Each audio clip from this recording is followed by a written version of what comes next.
Le monde perdu, chapitre 5. La question.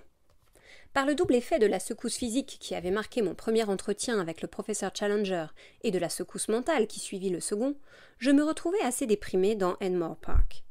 Sous mon crâne douloureux s'agitait cette seule pensée que je venais d'entendre des choses vraies, d'une importance capitale, et qui me fournirait, quand Challenger le voudrait bien, une inappréciable copie pour la Gazette. Un taxicab stationnait au bout de la chaussée. Je m'y précipitai et me fis conduire tout droit au bureau. McArdle était comme toujours à son poste. « Eh bien, fit-il avec curiosité, quoi de neuf? Vous revenez de la bataille, jeune homme? Ne me dites pas qu'il s'est livré à des violences. »« Nous avons eu d'abord une petite difficulté. »« Naturellement. Et ensuite ?»« Ensuite, il est devenu plus raisonnable. Nous avons causé. Mais je n'ai rien tiré de lui. Rien à publier. » Mais je vois d'ici un œil poché qui porte sa signature. Et cela mérite publication. Nous ne pouvons subir plus longtemps ce régime de terreur, monsieur Malone. Coup pour coup. Je promets pour demain à cet individu un article qui lui chatouillera l'épiderme. Aidez-moi, il s'agit de le flétrir à tout jamais. Le professeur Munchausen. Que vous semble d'une pareille manchette? Ou la résurrection de Sir John Manville. Ah, ou le nouveau Cagliostro. Nous n'avons que le choix parmi les imposteurs célèbres, car je montrerai ce qu'il est, un imposteur. N'attendez pas que je m'y prête. Pourquoi? Parce que Challenger n'est nullement un imposteur. Quoi? Rugit McArdle. Vous n'allez pas prétendre que vous croyez à ces histoires de mammouths, de mastodontes et de serpents de mer. J'ignore tout cela. Je doute qu'il raconte de ces balivernes, mais je crois qu'il a trouvé du nouveau. En ce cas, au nom du ciel, prenez une plume. J'en meurs d'envie, mais tout ce que je sais, il me l'a dit sous le sceau du secret. J'ai promis de n'en rien écrire. Je résumai en quelques phrases le récit du professeur. Et voilà, dis-je en manière de conclusion. McArdle m'observait d'un air incrédule. Du moins, répondit-il, la réunion scientifique de ce soir n'a aucun caractère secret. Je ne suppose pas que les journaux en rendent compte, car la presse s'est déjà occupée de Waldron une douzaine de fois, et personne ne sait que Challenger doit prendre la parole. Avec de la chance, nous pouvons faire un coup. Soyez là. Donnez-nous un compte-rendu très détaillé de la séance. Je vous réserve une colonne jusqu'à minuit. Après une journée des plus occupées, je dînai de bonne heure au Savage Club avec Tarp Henry, à qui je fis part de mon aventure. Je le voyais, en m'écoutant, sourire de tout son maigre visage. Il s'esclaffa quand je lui déclarai que le professeur m'avait convaincu. « Mon cher confrère, ce n'est pas ainsi que les choses se passent dans la vie réelle. Les gens ne font pas d'immenses découvertes dont ils perdent ensuite l'épreuve. Laissons cela aux romanciers. Challenger en remontrerait comme malice à toute la cage des singes du zoo. Mais ces fables sont trop absurdes. Pourtant, l'artiste américain n'a jamais existé. J'ai vu son album de croquis. L'album de Challenger. C'est donc Challenger, d'après vous, qui dessina l'animal? Bien entendu, qui d'autre? Et les photographies? Il n'y a rien dans ces photographies. De votre aveu même, vous n'avez vu qu'un oiseau. Un ptérodactyle. À ce qu'il prétend. Il vous a mis en tête le ptérodactyle. Eh bien, et les deux os? L'un provient d'un haricot de mouton, et quant à l'autre, on l'a simplement truqué pour les besoins de la cause. Avec un peu d'adresse et d'expérience, vous truquez un os tout aussi bien qu'une photographie. Je commençais de me sentir mal à l'aise. Après tout, j'avais acquiescé un peu vite aux affirmations de Challenger. Subitement, il me vint une idée. « M'accompagnez-vous à la réunion ?» demandai-je. Tarp Henry sembla réfléchir. L'aimable Challenger ne jouit pas précisément de la sympathie générale. Autant dire qu'il est un des hommes les plus haïs de Londres. Des tas de gens ont un compte à régler avec lui. Cela peut chauffer si les étudiants en médecine s'en mêlent. Je ne tiens pas à entrer dans la fosse aux ours. En bonne justice, vous lui devriez au moins d'aller à l'entendre. Vous avez raison, il y a là une question de loyauté. Comptez sur moi pour ce soir. Nous trouvâmes en arrivant une affluence que nous n'avions guère prévue. Tandis que les coupées électriques déversaient sur le trottoir un petit flot régulier de professeurs à barbe blanche, sous la voûte de l'entrée s'engouffrait une humble et noire marée de piétons. Cette réunion scientifique sentait d'avance la réunion publique. À peine installés dans la salle, nous constatâmes que l'amphithéâtre et le fond grouillaient de jeunesse. Des rangées entières de figures, derrière moi, multipliaient le type familier de l'étudiant en médecine. Pas un grand hôpital qui n'eût évidemment fourni son contingent. Tout ce public était pour l'instant en humeur de gaieté, mais sans bienveillance. Il entonnait à cœur joie des refrains populaires, singuliers préludes à une docte causerie. Et avec un entrain qui nous promettait une joyeuse soirée, il lançait déjà vers l'estrade des apostrophes qui ne laissaient pas de gêner ceux qu'elle visait. Ainsi, lorsqu'apparut le vieux docteur Meldrum, coiffé du légendaire claque d'où sa chevelure déborde en mèche, il y eut une clameur si unanime pour savoir d'où sortait le « galurin » qu'il s'empressa de l'ôter et de le dissimuler sous sa chaise. Quand le professeur Wortley, tout perclus de gouttes, se traîna jusqu'à son siège, tel fut l'empressement à s'informer de son orteil malade que le digne homme en resta pantois. Cependant, la démonstration la plus éclatante se produisit quand mon nouvel ami, le professeur Challenger, descendit prendre sa place sur le devant de l'estrade. Un hurlement de bienvenue salua au tournant du coin sa barbe noire. Et je pensais que Tarp Henry avait eu raison dans ses conjectures, que cette foule ne venait pas seulement à cause de la conférence, mais parce que le bruit avait dû se répandre au dehors que le fameux professeur y assisterait. Quelques rires du public élégant au premier rang des sièges parurent indiquer que la démonstration des étudiants ne lui était pas antipathique. Elle avait eu la soudaineté d'une explosion, et rien n'en donnerait l'idée que le rugissement d'une cage de fauves quand se fait entendre le pas du gardien apportant la nourriture. Néanmoins, si provocante fut-elle, j'y crus sentir au fond plus d'amusement, plus d'intérêt que d'hostilité réelle et de dérision. Challenger sourit avec une lassitude placide, comme aux abois d'une portée de roquet.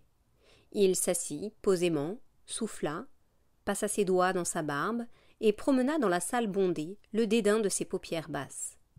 Le vacarme déchaîné par son arrivée n'avait pas encore pris fin quand le professeur Ronald Murray, qui présidait la réunion, et M. Waldron, le conférencier, s'avancèrent. La séance commença. Que le professeur Murray veuille bien m'excuser si je lui reproche, comme d'ailleurs à presque tous ses compatriotes, de ne pas savoir articuler distinctement une syllabe. Pourquoi des gens ayant à dire des choses qui valent la peine d'être dites ne font-ils pas le léger effort d'apprendre à les dire ? Cela me paraît tout aussi déraisonnable que de vouloir transvaser une essence précieuse au moyen d'un tube bouché, quand rien ne serait plus facile que de déboucher le tube. Le professeur Murray exprima quelques pensées profondes à sa cravate blanche et à la carafe posée devant lui, cligna finement de l'œil à l'intention du flambeau d'argent qui brûlait sur sa droite, puis enfin s'assit, et M. Waldron se leva au milieu des applaudissements. C'était un homme d'aspect sévère, maigre, avec une voix rauque et des manières batailleuses, mais il avait le don de l'assimilation, le talent de repasser au public, d'une façon intelligible et même intéressante, les idées des autres. Et il y joignait l'art d'être drôle sur les sujets les plus invraisemblables, si bien que, traité par lui, la précession des équinoxes ou la formation d'un vertébré devenait une affaire très spirituelle. Dans son langage toujours clair, parfois pittoresque, il développa devant nous, à grands traits, l'hypothèse scientifique de la création.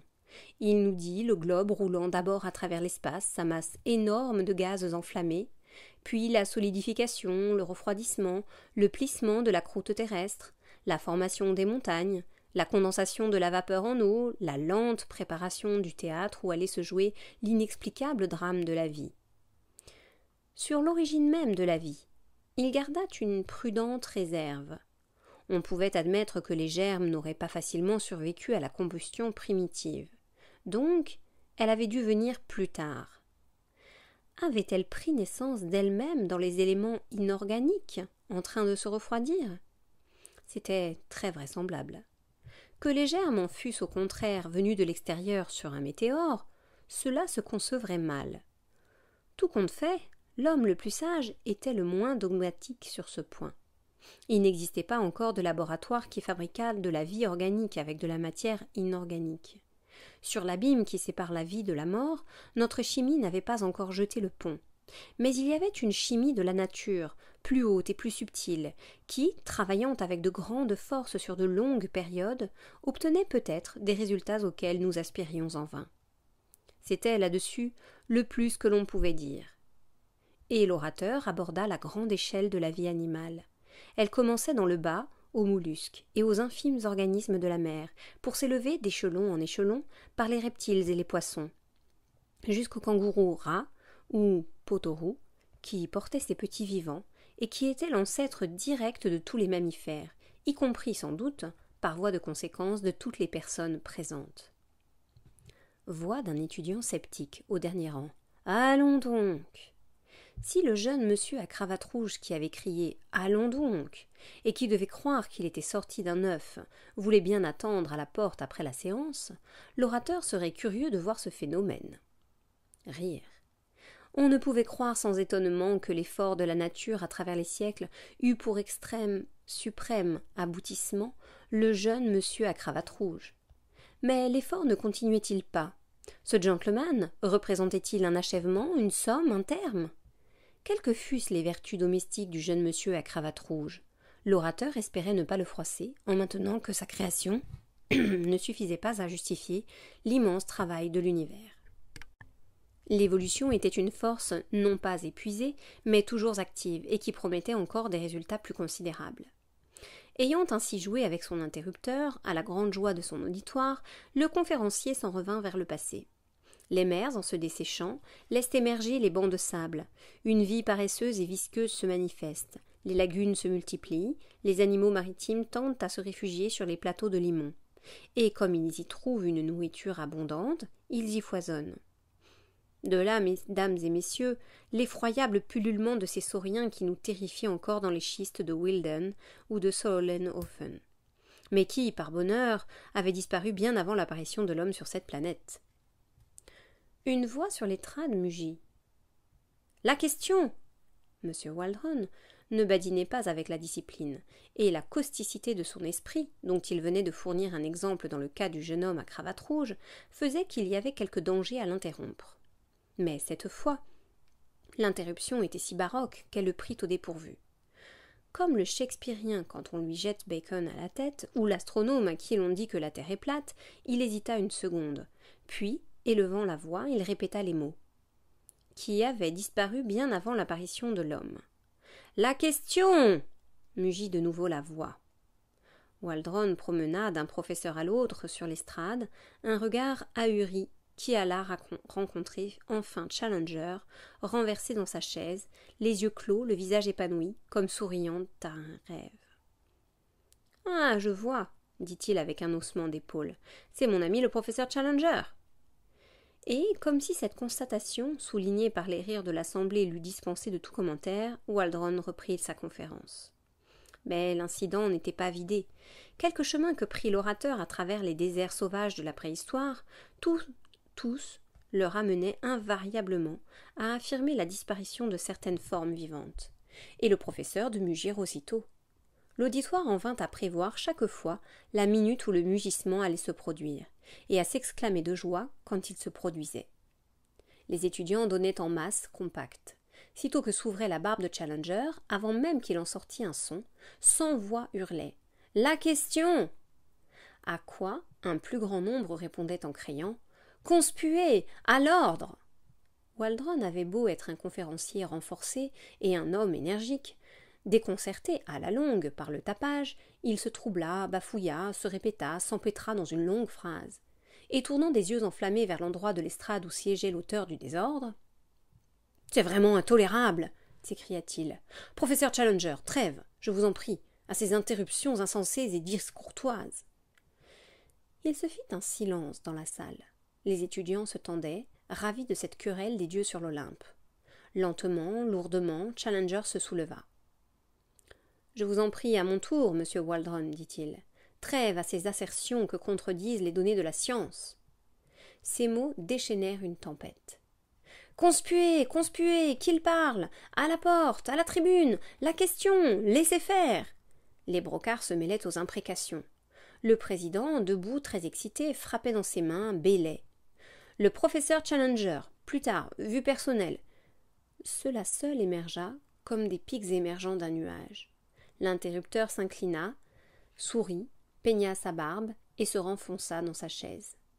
Waldron, très rouge, très belliqueux, poursuivit son discours. De temps à autre, il jetait un regard empoisonné à son adversaire. Challenger semblait profondément assoupi. Un sourire béat lui élargissait la figure. Enfin, la conférence s'acheva. Un peu écourtée, je suppose, car la péroraison m'en parut hâtive et sans lien réel avec le reste. Le fil du discours était rompu. On sentait dans l'auditoire une fièvre d'attente. Waldron s'assit. Des lèvres présidentielles sortit un gazouillis informe. Puis Challenger, se levant, gagna le bord de l'estrade, et je notai pour mon journal le texte même de son discours. Mesdames et messieurs, bruit au fond de la salle. Mesdames, messieurs, chers enfants, car je vous demande pardon d'avoir oublié une partie considérable de mon auditoire. Tumulte. Le professeur debout, une main levée, balançant la tête, semble donner au public la bénédiction pontificale. Je suis chargé de vous présenter un ordre du jour remerciant M. Waldron pour la conférence très pittoresque et très fantaisiste que nous venons d'entendre. Certaines des idées émises par l'orateur ne s'accordant pas avec les miennes, j'ai cru devoir les signaler quand elles venaient à se produire. Mais M. Waldron n'a pas moins rempli son programme en vous contant, d'une façon simple et intéressante, l'histoire, telle qu'il la conçoit, de notre planète. Les conférences populaires n'exigent de ceux qui les suivent aucun effort. Mais M. Waldron ne m'en voudra pas. Le professeur cligne de l'œil vers le conférencier. Si j'ajoute que, pour se mettre à la portée d'un public ignorant, applaudissements ironiques, elles se condamnent à rester superficielles et à créer des idées fausses. Les conférenciers populaires sont par nature des parasites. Furieux geste de protestation de M. Waldron. Ils exploitent dans un sentiment de réclame et de lucre l'œuvre de leurs confrères pauvres et ignorés. Le plus petit fait nouveau obtenu dans un laboratoire, la plus modeste pierre apportée à l'édifice de la science, pèse bien autrement qu'un de ces exposés accessoires qui aident à passer une heure d'oisiveté, mais ne laissent derrière eux aucune trace utile. Et j'avance cela que je tiens pour l'évidence même, non par désir de dénigrer spécialement M. Waldron, mais afin que vous n'alliez pas perdre le sens des proportions et prendre l'acolyte pour le grand prêtre. M. Waldron glisse quelque chose à l'oreille du président, qui, se levant à demi, glisse sévèrement quelque chose à sa carafe. Je n'insiste pas. Hilarité bruyante et prolongée. J'ai hâte d'en venir, avec votre permission, à un sujet d'un intérêt plus vaste. Sur quel point ai-je, tout à l'heure, au nom de mes recherches personnelles, révoqué en doute les assertions du conférencier? Sur la permanence de certaines formes de la vie animale. Je ne parle pas en amateur, ni même en conférencier populaire. Je parle en homme de science et de conscience, étroitement attachés aux faits, en soutenant que M. Waldron se trompe quand, pour n'avoir jamais vu ces animaux que l'on qualifie de préhistoriques, il affirme que ces animaux n'existent plus. Ces animaux sont bien, comme il l'a dit, nos ancêtres, mais ils sont, passez-moi l'expression, nos ancêtres contemporains. Et l'on peut de nos jours même les revoir, les identifier dans leur formidable hideur, si l'on a seulement l'intrépidité de les chercher où ils se trouvent. Oui, des animaux supposés jurassiques, des monstres qui pourchasseraient et dévoreraient les plus grands, les plus féroces de nos mammifères, existent encore. Cris, des blagues, la preuve, la question, comment le savez-vous? Comment je le sais? Je le sais pour les avoir relancés dans leur retraite. Je le sais pour les avoir vus. Applaudissements, bruit, une voix. Menteur! On me traite de menteur? Un sentiment bruyant. Ai-je entendu quelqu'un me traiter de menteur? Que la personne qui m'a traité de menteur ait la bonté de se lever et de se faire connaître. Crie. Voilà, monsieur. Et des mains au-dessus d'un groupe d'étudiants élèvent un inoffensif petit homme à lunettes qui se débat de toutes ses forces. Vous avez osé me traiter de menteur? Non, monsieur, non, proteste l'accusé, et il disparaît comme un diable dans sa boîte. Si quelqu'un dans l'assistance contestait ma véracité, je m'en expliquerais volontiers avec lui après la séance. Menteur! Qui a dit cela? L'inoffensif petit homme, en dépit d'une résistance héroïque, est de nouveau élevé dans les airs. Si je descends parmi vous... Chœur général. Descends, amour, descends, qui interrompt un moment la séance. Le président, debout, agitant à la fois les deux bras, semble battre la mesure. Challenger, congestionné, les narines dilatées, la barbe hérissée, est maintenant dans l'état de frénésie de Berserk, le héros scandinave, quand il voit les champs de bataille. Toute grande découverte a rencontré la même incrédulité, marque ignominieuse d'une génération de fous. En présence des grands faits, vous n'avez ni l'intuition, ni l'imagination qui vous aiderait à les comprendre. Vous ne pouvez que couvrir de boue les hommes qui risquent leur vie pour ouvrir de nouveaux champs à la science. Vous persécutez les prophètes, Galilée, Darwin et moi. » Hilarité prolongée, complète interruption. Des notes cursives prises sur place ne sauraient rendre que d'une façon bien imparfaite le chaos qui régnait à ce moment dans l'assemblée. Épouvantées par le charivari, plusieurs dames avaient déjà précipitamment battu en retraite. De graves vieillards se haussaient au diapason des étudiants. J'en vis, et des plus vénérables, qui, debout, le poing tendu, menaçaient l'impénitent professeur. La salle écumait et ronflait comme une bouilloire. Challenger avança d'un pas et leva la main. Il y avait quelque chose de si hautain, de si saisissant, de si viril dans son attitude, que peu à peu les bruits tombèrent au commandement de son regard et de son geste. Il réclamait le silence. On l'écouta. « Je ne vous retiendrai pas, dit-il, cela n'en vaut pas la peine. La vérité est la vérité. Les manifestations hostiles de quelques jeunes écervelés, et malheureusement aussi de quelques écervelés moins jeunes, n'y changeront rien. Je prétends avoir ouvert un nouveau champ à la science. Vous le contestez ? Rire. Je vous mets donc au pied du mur.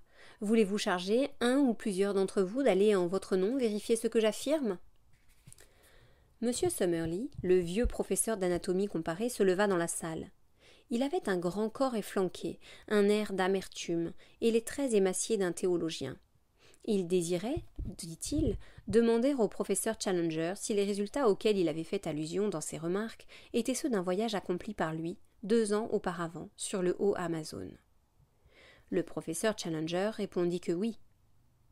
Monsieur Summerlee désirait savoir comment le professeur Challenger prétendait avoir fait des découvertes dans des régions visitées avant lui par Wallace, Bates et d'autres explorateurs d'une réputation scientifique établie.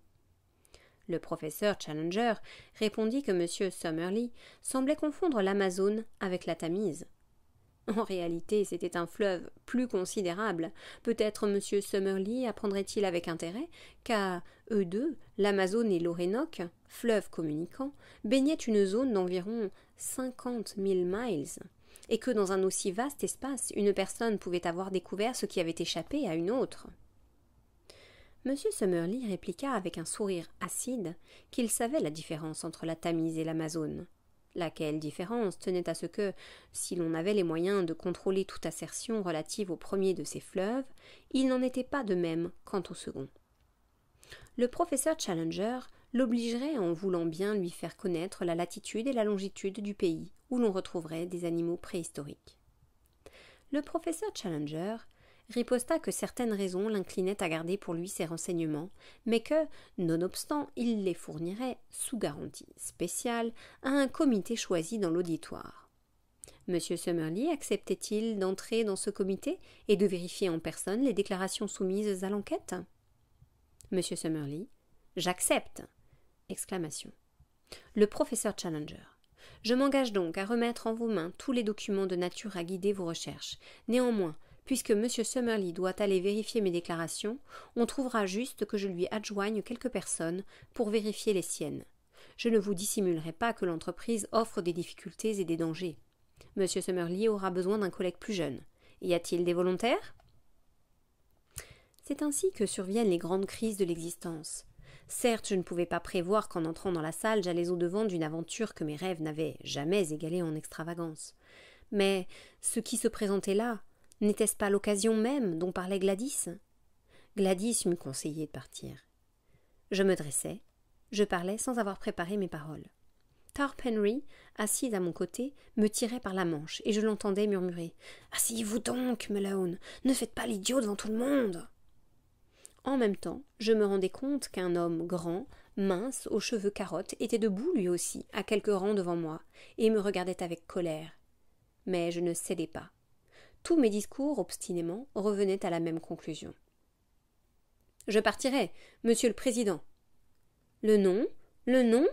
cria l'auditoire. « Je me nomme Edwarden Malone. Je suis reporter à la Daily Gazette. Voulez-vous d'un témoin sans parti pris ? Me voilà. »« Et vous, monsieur ?» demanda le président à mon rival. « Comment vous appelez-vous ? » ?»« Lord John Roxton. J'ai déjà remonté l'Amazone. La connaissance que j'ai de tout le bassin du fleuve me qualifie spécialement pour cette enquête. »« Il est vrai, dit le président, que Lord John Roxton possède comme chasseur et comme voyageur une réputation universelle. Mais d'autre part, il conviendrait d'associer à une pareille expédition un membre de la presse. En ce cas, dit le professeur Challenger, je propose que l'Assemblée désigne l'un et l'autre de ces messieurs pour accompagner le professeur Summerlee dans son voyage, à l'effet de contrôler la véracité de mes déclarations. Ainsi se fixa notre destinée, au milieu des cris et des rires, et quelque peu étourdi par l'immensité de la tâche que je venais d'assumer, je me laissai rouler par le flot humain qui tourbillonnait vers la porte.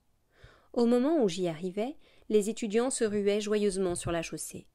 Un bras, au-dessus de la foule, se mit à brandir un lourd parapluie, à se lever, à s'abattre. Enfin, le coupé électrique du professeur Challenger démarra, salué par des manifestations diverses. Et, sous les lumières argentées du Regent Street, je me trouvais en marche, seul, mais rêvant de Gladys, et fort en peine de ce que me réservait l'avenir. Soudain, on me toucha au coude. Je me retournai pour voir braquer sur moi les yeux durs et spirituels du grand homme mince qui s'était offert pour participer avec moi à cette étrange enquête. « Monsieur Malone, je crois, dit-il. Je vous accompagne. J'habite précisément de ce côté, dans l'Albanie. Peut-être aurez-vous l'obligeance de me consacrer une demi-heure. Il y a une ou deux choses que j'aimerais vous dire. »